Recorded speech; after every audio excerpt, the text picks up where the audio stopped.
पाटील उपोषण चालू झाले। यापूर्वी सुद्धा आरक्षणाच्या बाबतीत मराठा समाजाचा एक म्हणून सगळ्यांचं जे किंवा आरक्षण मिळालं पाहिजे आणि मगाशी मी जसं म्हटलं की आपण सुद्धा सगळ्यांनी केलं पाहिजे की हे आरक्षण जे आपल्याला पाहिजे हे घटनेत आणि कायद्यात टिकणारं आरक्षण आपल्याला मिळवलं पाहिजे। आपल्याला काहीतरी मिळालं आणि कोर्टानं ते रद्द केलं असं आरक्षण आपल्याला काही उपयोगाचं नाही वस्तुस्थिती। त्याचप्रमाणे आपण एक सगळ्यांनी लक्षात घेतलं पाहिजे की आता आरक्षण म्हणजे ज्यावेळेला मराठा क्रांती मोर्चाचे मोर्चे निघाले राज्यभर त्यावेळेला असंच सांगितलं जात होतं। त्यावेळेला देवेंद्र फडणवीस मुख्यमंत्री होते की काही होणार नाही, ह्याच्यातनं काही मिळणार नाही, काही निष्पन्न होणार नाही। हे शेवटी देवेंद्र फडणवीसांनी आरक्षण दिलं। ते हायकोर्टामध्ये त्या आरक्षणाच्या विरोधात काही लोक गेली, ते तिथं टिकवून दाखवलं त्यांनी। सुप्रीम कोर्टात ते परत टिकलं। ही वस्तुस्थिती आहे, कोणी नाकारू शकत नाही। नंतरच्या काळात देवेंद्र फडणवीस मुख्यमंत्री पदावरनं पायउतार झाल्यानंतर ते आरक्षण कोर्टानं आपलं रद्द केलं किंवा कोर्टात आपलं ते आरक्षण बुडालं। आता जे आरक्षण आपल्याला पाहिजे आज पण आमची हीच भूमिका आहे की राज्य सरकार या बाबतीत 100% सकारात्मक आहे। मुख्यमंत्री देवेंद्रजी फडणवीस सकारात्मक आहेत की आरक्षण दिलं पाहिजे।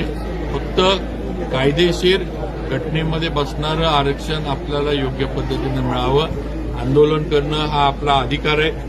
जरांगे पाटील साहेबांच्या याला म्हणजे पहिल्यापासूनच त्यांनी जो मुद्दा हातात घेतलाय त्याला आमचा सगळ्यांचाच पाठिंबा आहे। म्हणजे ते इथं आले होते त्यावेळेला आम्ही सगळे जाऊन त्यांना भेटलो होतो इथं। कारण एक म्हणजे त्यांनी मुद्दा असा हातात घेतलाय की जो आज समाजाच्या खरंच गरजेचं आहे। मग आंदोलन करणं हा आपला अधिकार आहे, पण शेवटी आपल्याला शासनाची चर्चा करून, कारण हा मुद्दा जो आहे हा चर्चा केल्याशिवाय सुटणार नाही, त्यामुळे त्याप्रमाणे चर्चा करून आरक्षण जे आहे ते आपल्या पदरात कसं पडेल हा प्रयत्न आंदोलनकर्त्यांनी सगळ्यांनी करावा।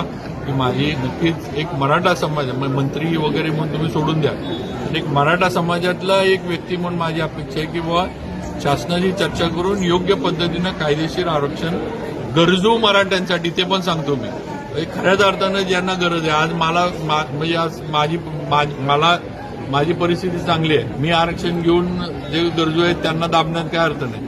त्यामुळे जे गरजू मराठी आहेत ज्यांची परिस्थिती खरंच अतिशय वाईट झालेली आहे अशांना हे आरक्षण या आंदोलनाच्या माध्यमातून मिळावं आणि ते महायुतीचं सरकार माननीय देवेंद्रजी, अजितदादा आणि एकनाथ शिंदे नक्कीच सकारात्मक भूमिका घेऊन आहेत आणि योग्य निर्णय चर्चा करून हे याच्या बाबतीमध्ये घेतील ही माझी खात्री आहे। महाराज साहेब